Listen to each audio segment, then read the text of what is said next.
नमस्कार दोस्तों, फिर से हाजिर हूँ एक नई कहानी को लेकर। दोस्तों, आज की यह घटना मध्य प्रदेश के रीवा जिले की है। दोस्तों, रीवा जिले के एक छोटे से गांव मड़वास में रहने वाली संध्या नाम की महिला की ये कहानी है, जो पहली नज़र में एक आम सी घरेलू औरत लगती है, लेकिन जो कुछ उसके साथ हुआ वो जानकर आपके रोंगटे खड़े हो जाएंगे। लेकिन दोस्तों, वीडियो में आगे बढ़ने से पहले आपसे गुजारिश है कि वीडियो को लाइक और चैनल को हमारे सब्सक्राइब जरूर कर लीजिए, ताकि हमारा हौसला और भी बढ़ता रहे। दोस्तों, कहानी को लास्ट तक जरूर देखें। तो चलिए दोस्तों, कहानी की शुरुआत करते हैं। दोस्तों, संध्या की उम्र लगभग 24 वर्ष की थी। शादी हुए महज 4 साल ही हुए थे। उसका पति दीपक एक प्राइवेट कंपनी में काम किया करता था और ज़्यादातर समय शहर से बाहर ही रहा करता था। संध्या का एक छोटा बेटा भी था जो महज 2 साल का था। दोस्तों, गांव के ही एक स्कूल में संध्या की ननद की शादी तय हो चुकी थी, इसलिए घर में मेहमानों की आवाजाही बनी रहती थी। इन्हीं दिनों गांव में ही संध्या का जेठ, जिसका नाम था देवेश, भी अपनी नौकरी से छुट्टी लेकर घर आया हुआ था।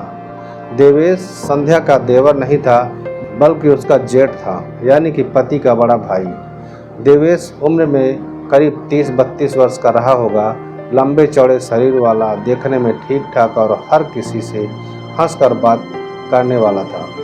लेकिन देवेश के मन में कुछ और ही चल रहा था। दोस्तों, शुरू में सब कुछ ठीक ठाक चलता रहा।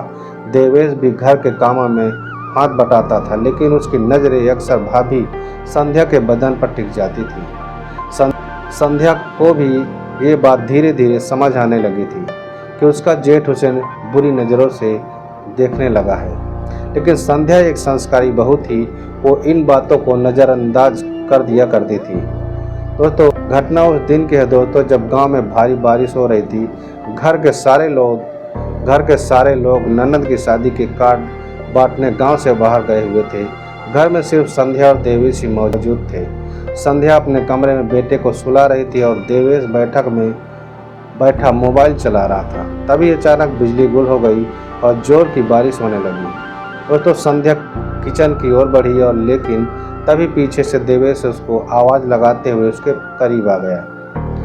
भाभी, दिया कहाँ रखा है? कुछ दिख नहीं रहा। संध्या बोली, अलमारी में रखा है, खुद देख लो। देवेश मुस्कुराया और बोला, आप चलिए ना, साथ में ढूंढ लेते हैं। संध्या कुछ कहती उससे पहले ही देवेश ने उसका हाथ पकड़ लिया। जेठ जी, ये क्या बदतमीजी है? संध्या ने झटके से हाथ छुड़ाया, लेकिन देवेश अब अपने होश में नहीं था। उसने दरवाज़ा अंदर से बंद कर लिया था। भाभी, बहुत दिन से मन में था, आज मौका मिला है। औरत की ना में भी हाँ छिपी होती है। दोस्तों, देवेश की आंखों में हवस तैर रही थी। संध्या चीखना चाहती थी, लेकिन चीख नहीं पाई, कोई सुन भी नहीं सकता था। देवेश ने जबरदस्ती उसे बिस्तर पर गिरा दिया। संध्या हाथ पैर मारती रही, गिड़गिड़ाती रही, चिल्लाती रही, लेकिन उस दरिंदे ने उसके साथ रहम नहीं किया, उसके साथ बलात्कार कर दिया। वो भी उसके ही घर में, उसके ही कमरे में, उसके ही बेटे के सामने, जो गहरी नींद में सोया हुआ था। दोस्तों, घंटों बाद जब बारिश थमी, तब देवेश बाहर निकला और संध्या धमकी देते हुए बोला, अगर किसी को बताया तो तेरे बेटे को जिंदा नहीं छोड़ूंगा। दोस्तों, संध्या फटी आंखों से उसे देखती रही।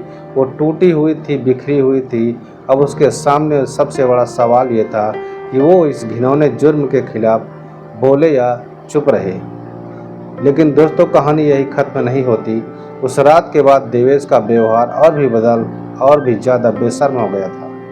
वो रोज़ संध्या को अकेले पाकर उसके साथ ज़बरदस्ती करने की कोशिश किया करता था। संध्या हर बार खुद को बचाने की कोशिश करती थी, लेकिन आखिर कब तक? दोस्तों, एक दिन जब उसका पति दीपक वापस घर आया, तब संध्या ने उसे सारी बातें बताने की ठान ली।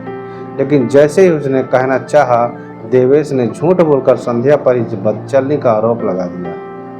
दोस्तों, दीपक को गुस्सा आया। वो खुद उल्टा संध्या को ही पीटने मारने लगा। संध्या समझ गई कि अब न्याय मिलना आसान नहीं है, लेकिन दोस्तों, संध्या ने हार नहीं मानी थी। उसने फैसला कर लिया था कि न चुप रहूंगी और न ही अब कोई जुर्म सहूंगी। दोस्तों, संध्या का दिल अंदर से बुरी तरह टूट चुका था।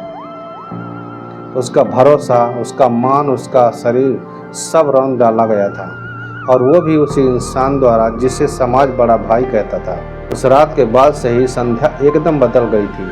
अब न वो किसी से ठीक से बात किया करती थी, न किसी से नज़र मिलाती थी। उसका पति दीपक तो जैसे आंखों पर पट्टी बांध चुका था। उसे देवेश की बात पर ज़्यादा भरोसा था बजाय अपनी पत्नी की चीखती आत्मा की। दोस्तों देवेश का हैवान अंदर और ज़्यादा ताकतवर हो गया था। अब वो रोज़ संध्या को घूरता उसे अकेले में पकड़ने की कोशिश किया करता था और मौका मिलते ही गंदी हरकतें कर दिया करता था।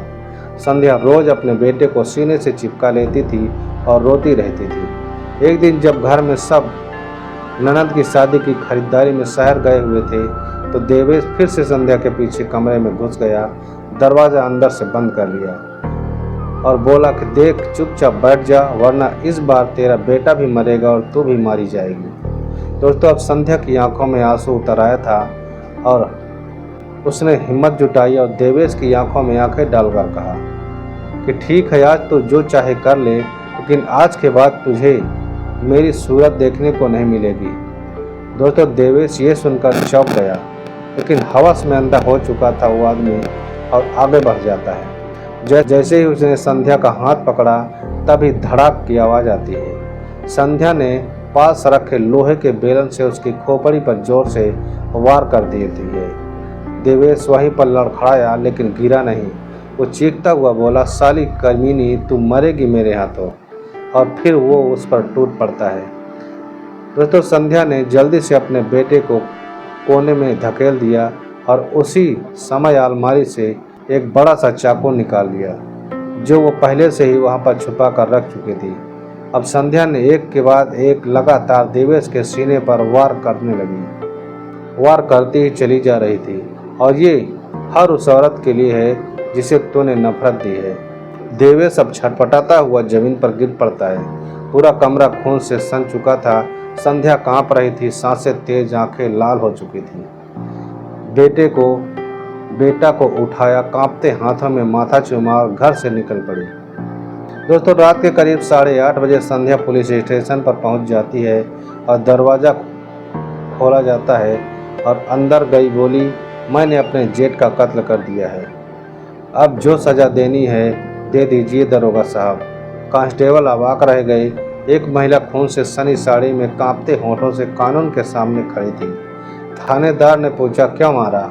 दोस्तों संध्या फूट फूट कर रोते हुए बोली, उसने मेरे साथ 4 बार बलात्कार किया और जब मैंने बताना चाहा तो उसने मुझे और मेरे बेटे को जान से मारने की धमकी दी। दोस्तों मैं कमज़ोर नहीं थी, बस अब चुप नहीं रह सकती थी। दोस्तों पुलिस तुरंत उस घर पर गई। दोस्तों देवेश की लाश वहीं पर पड़ी थी, कमरे में चाकू के वारों से छलनी पड़ी हुई थी। दोस्तों ये कहानी केवल एक कत्ल की नहीं, ये कहानी है एक औरत की चुप्पी टूटने की। संध्या को गिरफ्तार कर लिया गया, लेकिन गांव के कई लोग उसके साथ खड़े हो गए। कई महिलाएं उस थाने में आई और बोली, हम सब संध्या हैं, अगर कानून नहीं बचा सका तो हम खुद अपनी रक्षा करेंगे। अब मामला कोर्ट में है। कई महिला संगठनों ने संध्या के लिए वकील खड़े किए हैं, केस लड़ रहे हैं। तो दोस्तों क्या संध्या ने सही किया या फिर उसे कानून का सहारा लेना चाहिए था?